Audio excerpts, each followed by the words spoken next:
Hello and welcome to the latest episode of the Career Compass. I'm Aaron Davis, Managing Director of Jarupa, a global search firm based out of the UK. Today, I'm delighted to welcome our special guest, Maggie Buggie, to a discussion entitled Breaking the Glass Ceiling, Lessons in Leadership from a Trailblazer. Welcome to the show, Maggie. Thank you very much, Aaron. Delighted to be here. It's a real pleasure. Thanks for coming on to talk with me. As most of our more attentive listeners will probably have determined from your accent in the opening exchanges, you hail originally from the Emerald Isle. Is that I correct? do. I do indeed, yes. Beautiful country. And going back all the way to your earlier days, one of the first things I learned about you, Maggie, was that you actually went to school in Carlow, which is I where my did. grandfather was born I many, love many years those. ago, 1908, believe it or not. It's a very small world. I was born a little bit more recently than that, Aaron. But I did go to I school should in hope so. Carlow. I'm from County Laois, just the next county over. Fantastic. It's a beautiful part of the world. Do you spend much time back in Ireland, or are you mainly kind of, focused on the UK these days?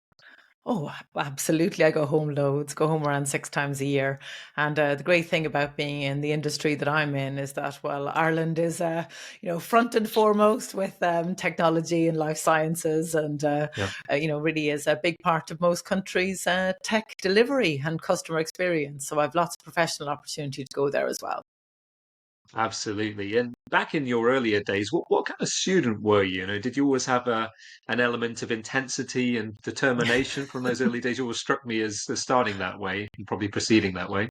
Oh, absolutely. I come from a family of educators, Aaron, and it was made very clear to me from a young age that education is the gateway to opportunity, both economic opportunity, but also the joy that learning new things and having an active life of the mind brings you. And hailing Hmm. from a very long line of strong Irish women, in my family, Yes. education was always highly correlated with feminism, a way to Hmm. have freedom of choice and professional opportunity to deliver independence. So I've absolutely always been very driven and determined there, and I loved school. Absolutely. And that kind of message about continuous learning as well, that's always been part of your makeup. The philosophy is to keep learning, keep improving, you know, uh, coming from a family of educators, right? That's probably been drilled into you from an early age. That equates to opportunity, as you said. Absolutely. Yeah. So let's turn a little bit now towards your career. I do have a series of questions I'd like to put to you. So how will I set the scene for the episode? I'd probably say, I get the sense looking out that whilst great strides have been made in terms of female representation at board level, clearly there is still a great deal of work to be done. Now, in your case, Maggie, you've obviously enjoyed a fairly spectacular career to date. I think it's fair to say represent a shining example to all aspiring female tech founders everywhere. And along that journey across large scale enterprises and startups, what would you say are some of the key differences in leadership approach when leading in multi-billion-dollar companies like SAP, for example, and Capgemini, compared to a venture-backed business like Normative? hmm That's a great question. And obviously, there are distinct differences in primarily the metrics that apply at hyperscale global organizations versus startup, scale up, and also between listed and private companies. Chief amongst them is, well, managing an integrated global P&L versus deploying growth equity to shape a new segment and gain market share. I'd say also, secondly, the complexity of leading across multiple countries and cultures and thousands of people, versus Hmm. setting meaningful foundations for scale in anticipation of forthcoming growth, customer acquisition, new market entry, and product innovation. And of course, the operational complexity and business management that applies when you have thousands of customers, products, people, services, and partners at different stages of maturity around the globe. But also, Aaron, some things are absolutely consistent across all companies, irrespective of scale or maturity. And for chief amongst those is an empathy with people and understanding how to build culture as competitive advantage. Secondly, an ability to, one of my catchphrases, to keep the main thing, i.e., Mm. what matters now in the context of your customer, the macro environment, the available resources versus what matters next.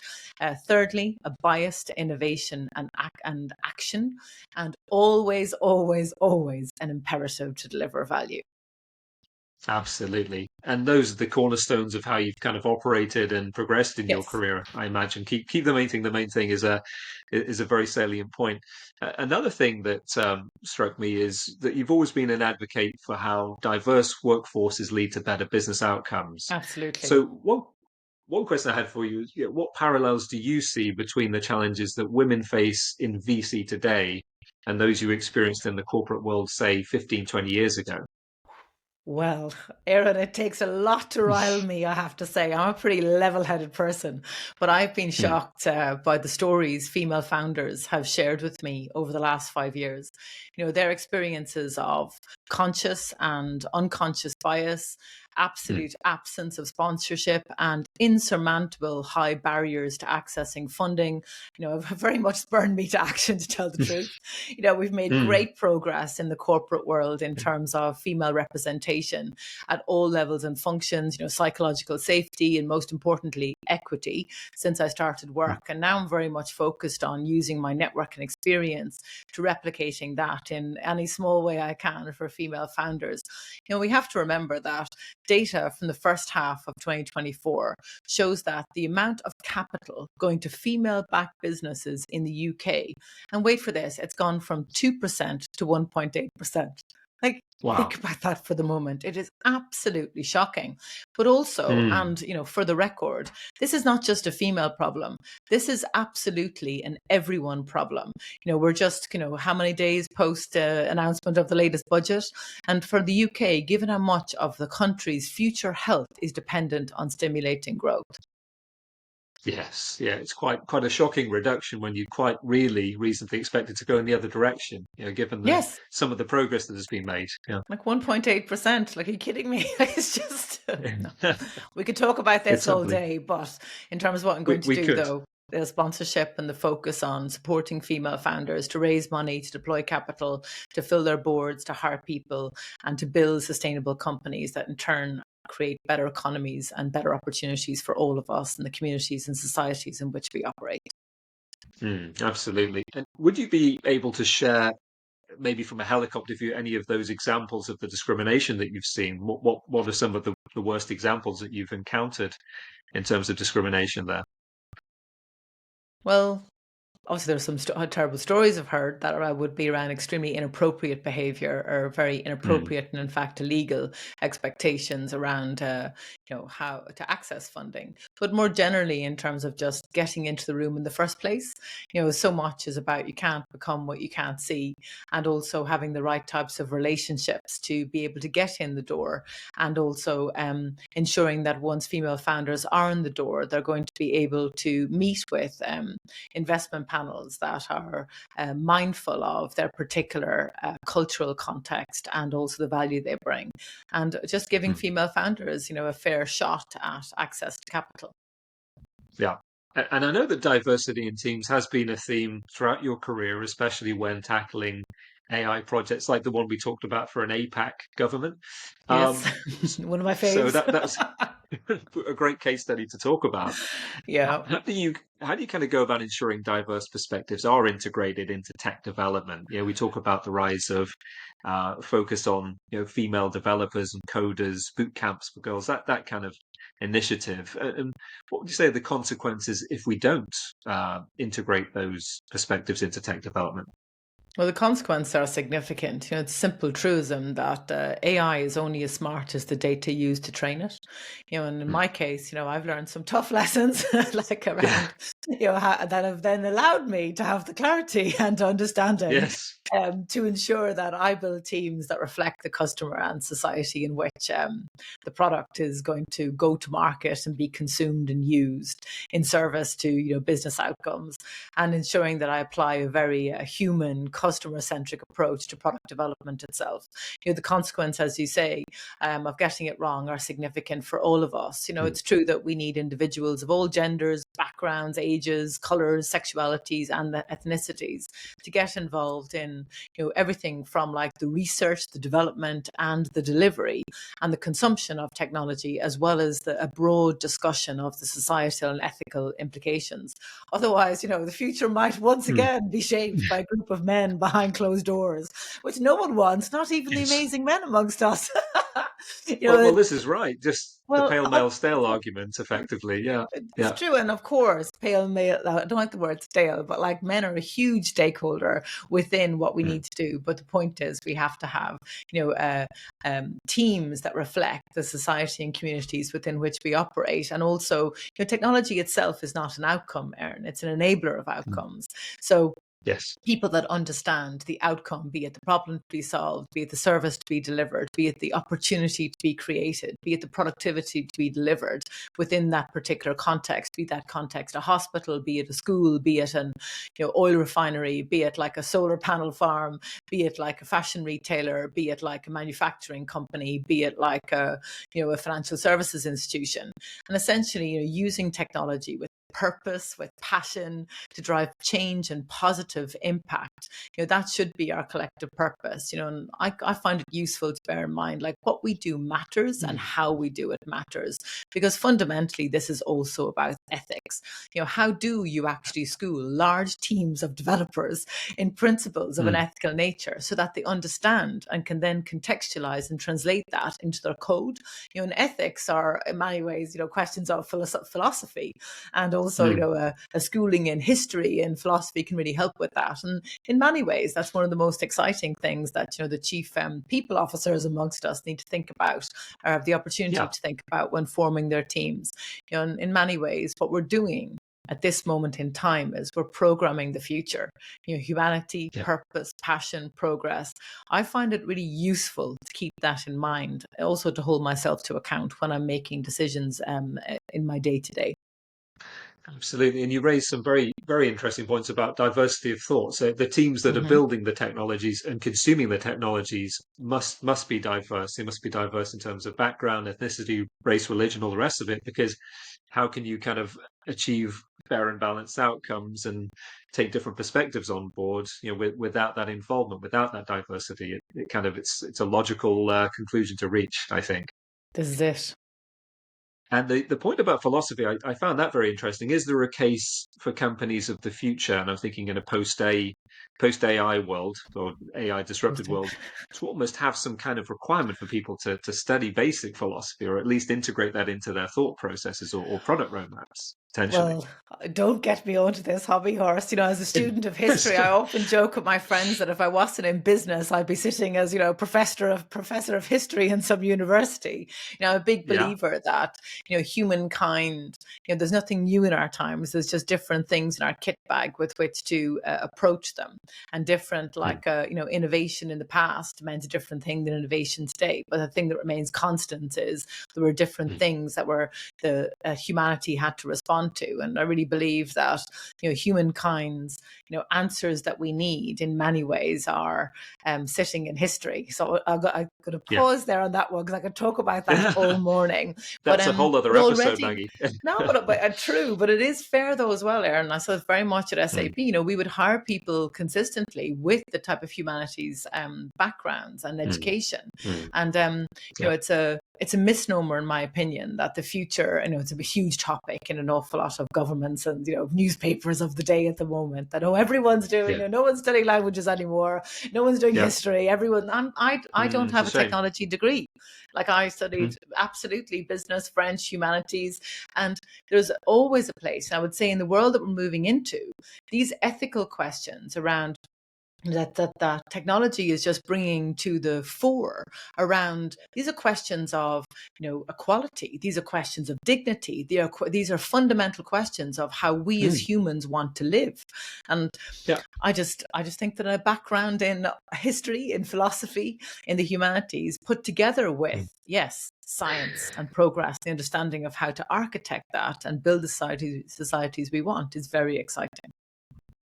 It's really telling that if you go back to the Roman era, the fact that the folks that were kind of trained effectively to do the manual tasks, carpentry, building, construction, all the rest of it, were kept away from the so-called liberal arts because they didn't want them to have the ability to kind of think and create rational arguments and rise up and protest. Whereas in our kind of interesting historical juncture that we're at, where we're moving into the AI world, there's almost a full recognition that the ethical piece and access to everyone needs to be there for us to progress as a Well, Aaron, species. this is Kind of it. sort of We getting a bit also lofty, but Yeah. No, no, not lofty. I would challenge you there. Absolutely not lofty. This is fundamentally about purpose.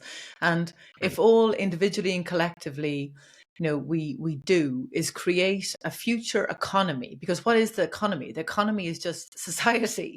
Like Yeah. everyone needs to be able to participate in society, in the economy, to have lives of dignity. But also, if you look historically about when those things haven't happened, the correlation then with civil unrest, with polarization, with rise of populism, with all these other things, they can be anchored Mm.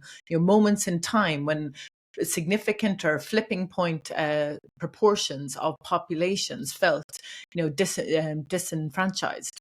So I Mm. don't think it's Mm. too lofty at all. I think it's fundamentally the questions that like we have to ask ourselves, particularly when we're working in the space that we do, where we're working in emergent technology, and we're Yeah. building these platforms that are going to create the boundary conditions for participation in future economic opportunity. Oh my God, I'm right Absolutely. on my And soapbox now.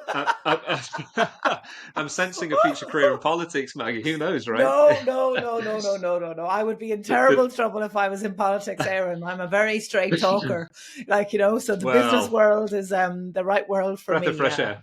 Yeah, I know I'm No, I very think you're probably right. I don't have the elan for Maybe. Who knows? politics.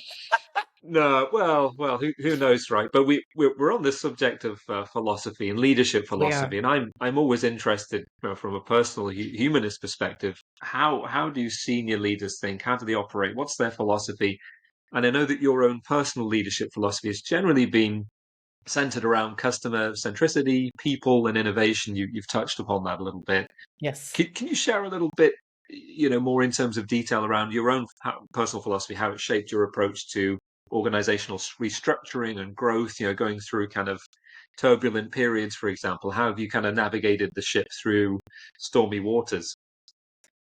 Absolutely. And it's very simple, really. In every business decision I need to make, Aaron, however big, however small, be it a major pivot, an investment, an opportunity to address, or a problem to be solved, I ask myself, number one, will my customer value it? Number two, will my people have more opportunity over time because of it? Hmm. And three, am I pushing the boundaries of innovation? Because I Mm. believe that she who has a compelling why can deal with any how. And those three questions get me to the why, which gives me then in turn the business case for change upon which I can then engage investors, customers, people, and partners the change that needs to be done. No one wins alone, Aaron. No, no, they don't. It's a lonely journey trying as well. And no That's for fun. sure. Who wants to be a lonely soldier?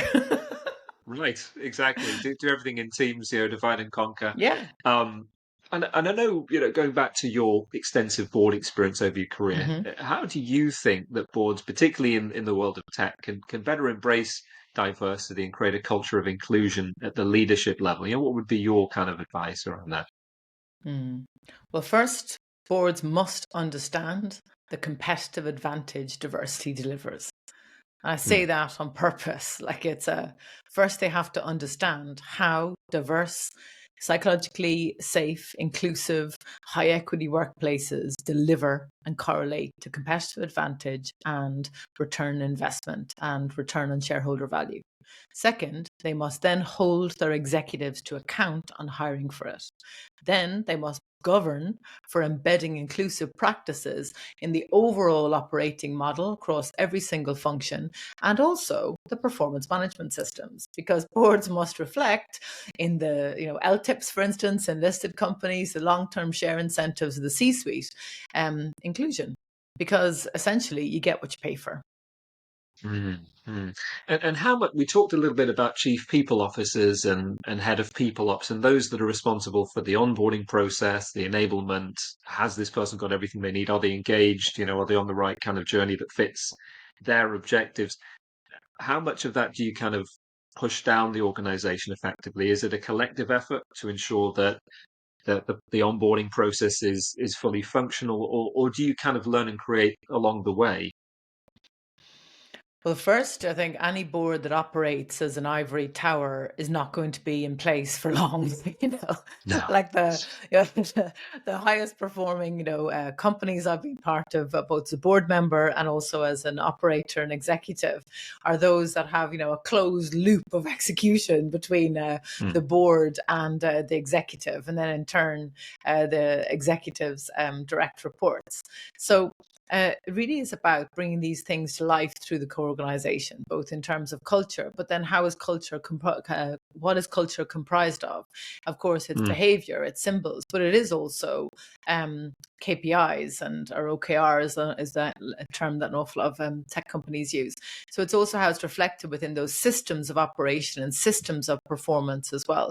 So it really is this kind of a balancing effect between the more qualitative aspects and then the more quantitative systems aspects as well.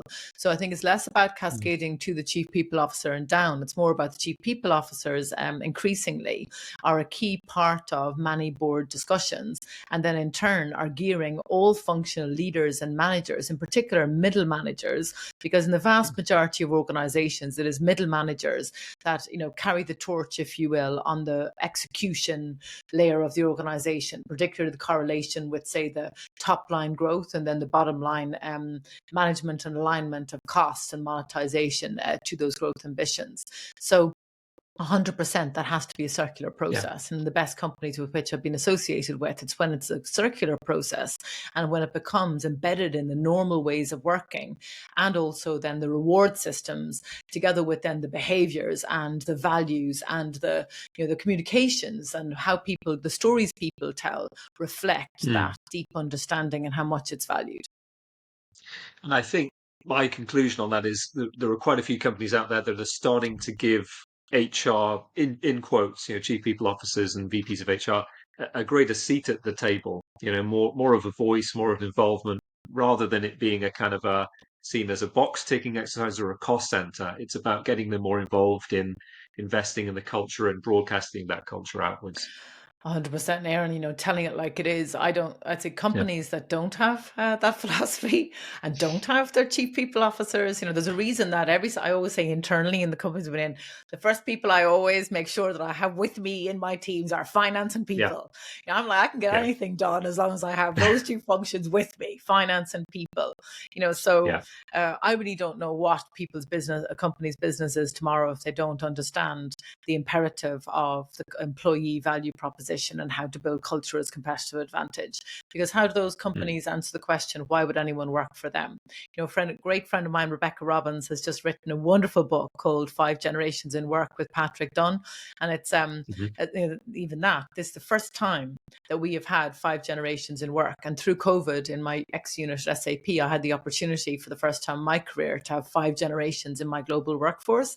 And the Oh, thing wow. that came out from the sentiment analysis that we were running on the global workforce through that time was the overall thing that unifies every single generation, regardless of country of origin, of ethnicity, of religious context, of functional, professional context. The one thing that came out was it is a quest, a desire for purpose and meaning in your work. So Mm. Mm. that data Yeah. point, and that was from my Fulfillment own in the end. workforce. I was looking at that data going, So I thought to myself, good luck to anyone who tells me that culture as competitive advantage is not important. So I have the data. I'm very much a data person, Aaron. We'll send them your way. Yes, send them my way. I'm going to agree with you on that one. So Absolutely. one of the industries that's been kind of under the microscope increasingly in the last 10 or so Yes. years is the ESG market. Now, you obviously in your role at normative.io, you've helped the company grow significantly despite the volatility in that particular space. So I'm kind of curious, again, just trying to learn from you here, really, but what strategies did you use to navigate that challenging sector? And what lessons can other leaders learn about resilience in tough industries? It's a great question, and it's a great segment. It's I think we all know, living in our world now. I was reading the paper today. The effects of climate Mm. change in Spain for all the flooding, and Oh yeah, yeah. we all can see what's happening in the world around us. The like sustainability and ESG is just so important for it's one of the key things that are going to shape our world over time. But back to the question though about like Yeah. my lessons learned that could help Yes. around building resilience in tough segments. Although I'm sure I'm about going to learn an awful lot more lessons moving forward. But I'd say first and foremost, though, choose great investors and ensure that those investors have the domain and cultural experience to co-create and problem solve with you. We were very Mm. lucky. We are very lucky at Normative to have Bloom Equity, incidentally, a female-founded fund, Mm. and Horizons Ventures from out of Hong Kong, as our main investors. In emerging segments, which ESG is still very much one, keep asking who is the customer, because in emerging segments, one of the things that I've learned, Erin, is that who the customer is evolves sometimes quite quickly. So in the context of sustainability and ESG, over the last 18 months, we have seen a shift across all industries whereby ownership, as in functional financial ownership of sustainability, is being moved out of the realm of the chief sustainability officer and increasingly is being moved into the office of the CFO, particularly Mm. the E elements of which Normative operates in, getting the world to Yes. net zero, one company at a time, Yeah. because there is a growing understanding in most organizations and boards that they need to start treating carbon in the way that they treat cash because of the way regulation is going, the way consumer expectation is going, and the way also employee expectation is going. So keep asking that question, who is the customer, and ensure that the product roadmap meets their needs. It's an old adage, but it's a good one. Yeah. Revenue is life. And Yeah. if you don't have any Right. revenue, you're going to have serious problems, including in Absolutely. venture-backed problems, because you got to have the path to the revenue clear. And thirdly, I Mm. would say just do the work. And what I mean by that Yeah. is set the foundations for scale. Do not put those on the long finger, as we call it. You can't control, none of us can control the external environment, but you Yeah. can control the operating model's agility and ability to be agile in the face of external threats and opportunities. But if you Mm. don't do that hard work of the scaling foundations across people, across process, across technology, your go-to-market, your customer success, your partner ecosystem, your financial model, your performance management systems, all that good stuff, you're going to have a serious problem. You're not going to be able Absolutely. to respond effectively. And finally, I'd definitely say it's not just to be fair in emerging segments. I found it very useful throughout my entire career is just maintain an absolute sense of humor. You know, as anyone, Yes. certainly that Very as the good case point. in Normative, we raised in 2022 will certainly empathize. You'll absolutely need it. Yeah. But Oh yeah. genuinely, that has also kept me, very focused, very resilient, and also has kept my kind of passion for the work that I do ignited as well. You need your sense of humor, particularly at tough times, So, working through so problems true. with So people. true. And it's that old adage: if you didn't laugh, you'd cry. You have to kind of somehow maintain that sense of humor throughout. And it's what kind of Absolutely. And one humor mechanism also, that guides you through. Yeah. totally. And also, humor also brings energy. And I also think, Yeah. sometimes I think we as humans can overcomplicate what it is to lead well. And, without being an idiot about it, to use a very well worn Irish phrase, like it is, keeping the main thing, keep Yeah. your eye on people, but also create that and bring that energy to provide air cover for your teams when they need it through tough times, and also creating that safe spaces where people feel brave enough and have the courage to do their best work without fear of punitive response, and also Yeah. when to create the ability that they can find access their reserves of energy to be resilient in the face of changing external conditions, and also hopefully over time Mm. develop the muscle memory that that change is Mm. addictive. Like I was musing there a few weeks ago to one of my friends who, like, I'm nearly I have a crazy bias to high energy change future focused environments, because over the years just built up these reserves of Yeah. resilience where if I well, quite unusually actually, but if I ever find myself in environments that are getting very steady state, I'm like, oh, I need to now You go lose find a interest. new. Oh, You need to absolutely, find and the next it's challenge. Yeah. absolutely that's Thankfully, not everyone's built like that, because we absolutely need amazing people who are passionate about and exceptional at running steady state cash cow businesses. I wouldn't be where I Yes, am without those people, because I've always handed off my units to those people once they've hit a certain that's stage of right. growth. It's the yin and the yang, and it's different skills for different tasks. But you clearly have the let's tear down the wall, let's scale the mountain, new frontier type energy, which is kind of proven by the achievements of your career so far. And all the And thousands it's of people who've helped me. Oh, well, sure. Yeah, well, absolutely. Credit to all the great teams around you, and Yeah. the philosophy you've instilled in them. But it's an interesting point you make about the kind of current climate, the Hmm. uncertainty, the difficulties.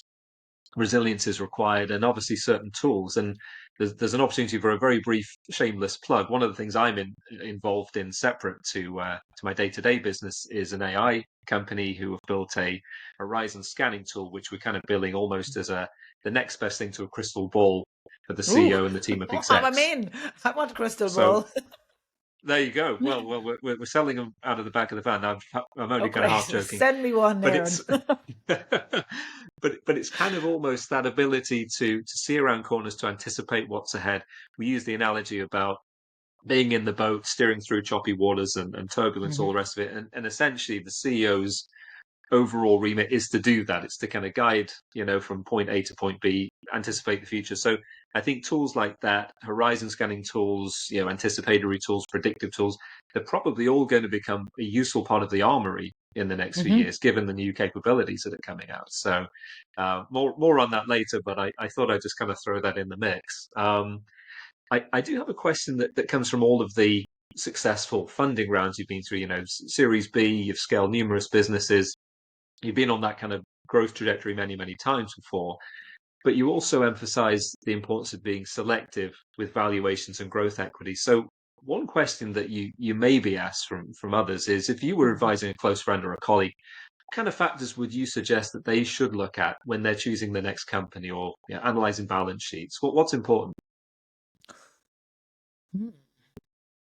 So many things are important. So it's like how to pull out the right ones, or the Hmm. prime ones. So my first question is always, am I excited about the customer and the product? Will I get to learn something new and have a new adventure? And, Hmm. I'm a big believer passion is limitless. So that, regardless of what comes next, that's always my first question. I'm excited about the customer. I'm excited about the product. I'm a content person. Then does the purpose, the ambition, the culture, the values, and the people of the companies that I'm looking at or interested in resonate with me? Can I have an impact? As we just mentioned, I'm very much a growth, future ready, change agent, people type person. And I love getting stuck in with everyone and bringing everyone on that journey. But not every company wants to go on that journey, and that's okay, because It's not for companies everyone. are. Well, no, but Yeah. also the economy is, if we only had a global economy full of companies in that journey, well, we'd be in serious trouble. Like the pension The funds chaos, would be wouldn't in it? Yeah. trouble. Tax receipts would be awful. Good God. But Yes. yeah. So thank God there are huge parts of the economy There's a that are running balance. amazing cash cow businesses that are delivering Yeah. consistent shareholder returns in listed It's markets around the very world. stable. Yeah. Yeah. 100%, which also then Yeah. creates the wonderful opportunities for those of us in the more growth parts of either those big companies or in like private markets, to hopefully create the companies of tomorrow that will be the Mm. companies that over the next 10, 20, 30, 50, 100 years will play that role for the growth companies of their generations. So Mm. do I excited about the customer, excited about the product? Do the purpose, ambition, culture, values, etc. resonate with me? And then thirdly, do your homework. Like, if in the Yeah. public markets, like do the homework, like read the annual Be reports. They're prepared. out there in the public domain. Honestly, Aaron, it drives Yeah. me nuts. You wouldn't realize, you would be shocked if you realize the amount of people I've interviewed over the years, extremely senior Oh, I can people imagine. coming out of like some Mm. of the world's best known companies, and who haven't read the annual report or don't know. Anyway, that's a Jeez. different point. But Yeah. how has the Yeah. stock performed over time? Understand, if you're joining a company at executive level, how do they value their investors, sorry, their executives? How are decisions made? That's an excellent question, I think, with any company. How are decisions made in this environment, well, in any environment, actually? And then if in the private markets, ensure that you understand who are the investors, what is their philosophy, what is their current and historical approach to value creation, what is the historical performance of all their previous funds, and also what is the strategy of the fund over time. And finally, be able to answer the question, why would anyone buy you? Again, you'd be really Yeah, surprised how many fundamentally. people I've interviewed that forget that question. What Wow. is your value proposition? And I've often found that those kind of three categories of question, particularly the last one, keeps me humble and keeps me in a customer servant mindset. Because I always think, regardless of the titles, the titles aren't the thing. Any role is about accountability and responsibility. And if you are willing to get stuck in, to be accountable and responsible and create the environment of whatever level of seniority you're at, to be accountable and responsible and create the environment to help others be accountable and responsible and achieve their impact and their goals. So by framing that question, why would anyone buy me? It puts you into that mindset or position or perspective of the customer, because Yeah. well, I'm also someone who believes everything is sales, like, so if you think about and same with product development, or when I was leading engineering, it's like, well, why Yeah. would anyone buy this product? Why would anyone Right. care about this Who's going feature to we're come and releasing? come up with the Exactly. money, right? Yeah. Exactly, because you don't get to the business outcome from an engineering OKR of continuous usage unless you've answered the question, why would anyone use this product every day? Are we creating a user interface that that user X or user Y wants to clock onto and spend time on? So those three things, who's the customer? Can I get excited with the customer? Do I love the product? Values and philosophy and ambition, they aren't mine. And then also is this a stable organization in terms of looking at the historical performance of the companies? And then finally, why would anyone buy you? Because no one cares how you describe yourselves to yourself except yourself. And that question allows every candidate to think about, well, how do I synthesize the sum total of my experience to bring in service to the needs of this company? God, I'm doing like interview tips here now, Aaron. There you go. Thank you. Can you come back next week? Book you in for some more. I love interviewing. No, I have to say, it's like I like being an interviewer. It's getting to know people, what makes them tick. Yeah, exactly. Yeah. No, I can imagine. Those are great tips, and fundamentally, particularly if you're going in for a C-suite job, senior level or an NED, those are the kind of levels of detail you really need to get into, and the right kind of questions you need to get to. And those questions stop you as well, just dining out in your greatest hits. It's one of my personal beliefs that interviewers, well, maybe I shouldn't talk about interviewers in general. I really hate that when I'm interviewing, when people are just, dining out in all their greatest hits and haven't thought about the context Running through of the highlight reel. the problems that I have in this company, or the opportunities I have, and how they would. I love candidates who really thought about how the transferable skills that lessons learned that will then help us, accelerate impact within the environment or the role that we're hiring for. Yeah. And as you say, it's not really rocket science. It's just kind of orientating, your approach and your questions, your research towards solving that company's problems, to doing the research, to trying to put yourself in their shoes. What problems are you trying to solve? How will the success be measured in this role? Understand your value proposition. Yeah. And how does it translate to this environment? How have you is written there a out? Do you have a symbiosis? have you documented your value proposition, Aaron? I have.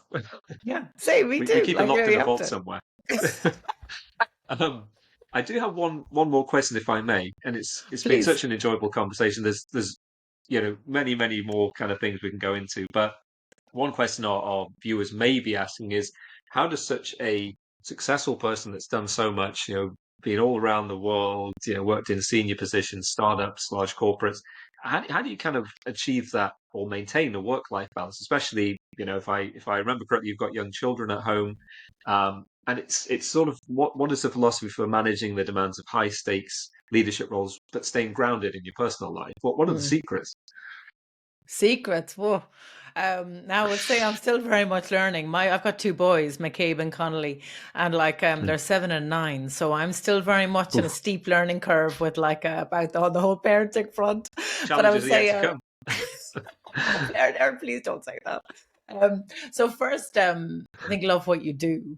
I've always wanted to Yeah. be a mother, but I Mm, absolutely love my work, Aaron. mm, Work brings me such joy.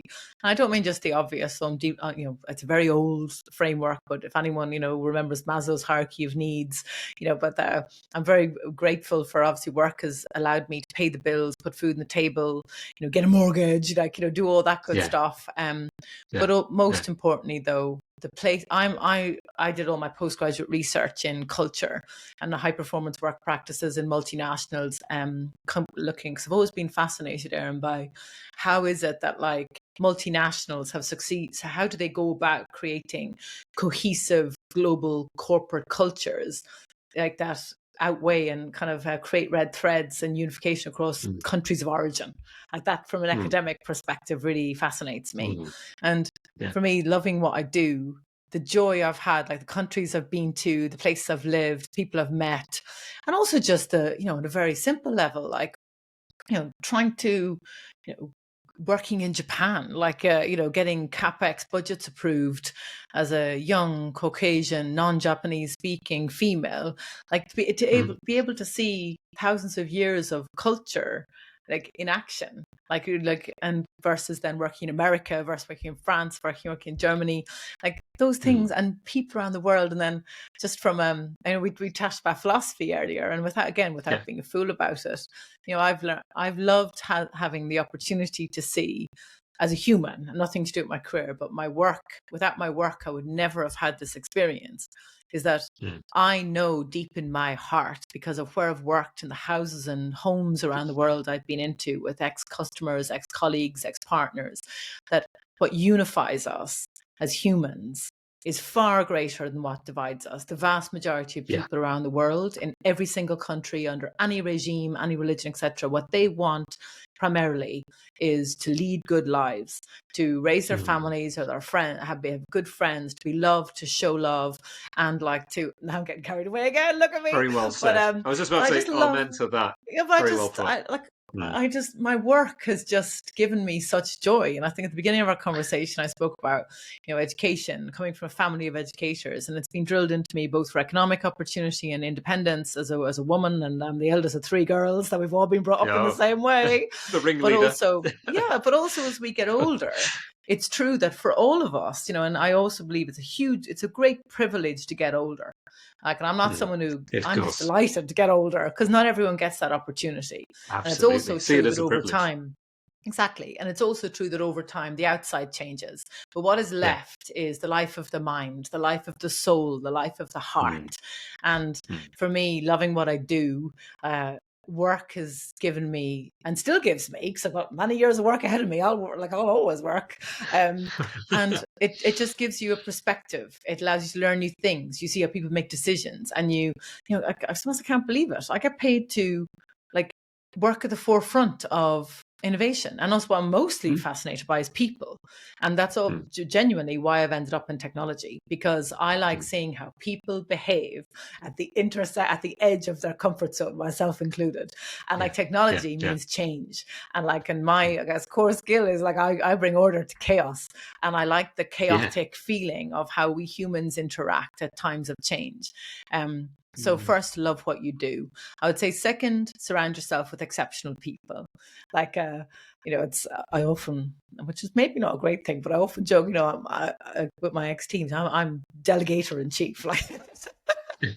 but I But also that's believe the that secret of great leadership. Hire no, but people that are, nobody. more I capable in certain areas and delegate Yeah, but I effectively. also believe, Yeah. Aaron, nobody wants to work for the hero. Good God, it's so boring. And also I don't trust people who tell me they're great at everything. I'm like, all that tells me is that how unself-aware you are. Because Nice. maybe sadly, but the more experience, the older I get, and the more places I've been and companies I've been around, the more I'm like, Jesus, I have an awful lot to learn. Like, do you know what I mean? When you realize Mm. that Yeah. the things we have to Never learn are ends. infinite. Exactly. Yeah. So surround Yeah. Yeah. yourself with exceptional people. And I've found that exceptional people like working in environments and we're around people that know what they bring to the party, but also create the environment where they can do their best work and can contribute. And then I'd say also just don't take yourself too seriously. Like that's just Again, not fun. And can't build Mm. great cultures if, everyone's whole take Yeah. themselves very Yeah. seriously, or, the egos are getting very big. Like, just leave that at the door. And then I Oh, would say absolutely. finally, for me, it's been about, like, staying very, very true to my values. Mine are to be happy, to be healthy, to have an impact. I know where I come from, and Mm. although I've lived, like, lots of places, and certainly, London is like my kind of forever home now. In Mm. my heart, like, I know where I come from. I know the family I come Yeah. from, the community I You come know your from. roots. You don't Yes, forget I know anything. what's Yeah. important, and Mm. values are what is important. And how you make people feel is what important is. And that doesn't mean you can't do hard things. It means, though, but keeping that value-led approach means that, I found it then very easy to make the right choices. Because my values, again, are to be happy, to be healthy, to have an impact, and at those inevitable tough moments that have come certainly with trying to have children, and like a lot of women, I struggled, having the two boys that I am lucky enough to have, Mm. but the getting through those tough moments, being mindful of my values have also kept me able to keep the main thing the main thing. And when I started SAP, actually, when my youngest was 9 months old, got headhunted when I was on maternity, and I Oh. remember saying to my husband, "This is terrible timing. We've got two children under 2.5." But then, Are we like, sure about this, darling? yeah, and I would say also marry well. Like, my husband and I were Oh, yeah. very much a team, and Yeah. very much a team. But I remember it Mm. was him that actually said, because, but he said, "You'll be really annoyed in a few years if you don't do this," because, the role in question offered me the first opportunity I'd had to lead engineering and product, as well as all the commercial functions that I'd mostly Mm. specialized in until that point in customer It's success. probably too good And to that say was no to, just right? Regardless of the exactly. timing. But I mentioned that because, you know, I don't ever really use the term actually work life balance. I'm more about being able to thrive over time, and, like, staying, being happy, being healthy, have an impact. And for me to be able to be true to being happy, being healthy, and have an impact, not work, like, work is just such a huge part of that. Work has Yes. delivered me It's some of the implicit, best yeah. from so many of my best friends, like, and work has also delivered me, like, oh, I've had such crack, like, like, it was such Yeah. fun. And, like, It's been even great. if I think about some ex-colleagues and customers that, were not close personal friends, but God, whenever they come through London or I see them around the place, like, you just have this amazing memories together when you've Yeah. done, I believe that generally as well, people are brought into our lives, I think, Erin, for a reason, a season, or for Yeah. life. And Yeah. some people we work with, they really are just in our life sometimes for maybe a certain project or a certain deal, Mm. or within a certain company, or when you worked in a certain country, or at a Mm. certain phase. But these are people, like, what is a life? A life is, I share the made same up. philosophy. Yeah, Yeah. Yeah. exactly. And There's that's when I absolutely a can reason they're feel that there. energy. Exactly. So it's Mm. like, what is a life? And I believe that a life without connection to others, in my values, of little meaning. So, yeah, a little bit of a rambling answer there now. Apologies, but it's something I feel so strongly about. I Like, I really enjoyed it. I really enjoyed it, and I've actually learned so much. It's been a real pleasure, and not only that, it's great to kind of get a almost a glimpse of your mindset and how your perspective, how you frame things, and how you approach things. So all I can say is thank you for joining. It's been an absolute pleasure, Maggie. Really oh, good to have thank you you, on. Erin. It's been great. I would also love the conversation as well. I'm looking forward to receiving my crystal ball too. Absolutely. That'll be in the mail shortly. So to all the viewers, thank you very much for taking part and watching. In the description box below, you'll find contact details for myself and Maggie in case anyone wishes to follow up. I may even put some information in there about the crystal ball. Who knows?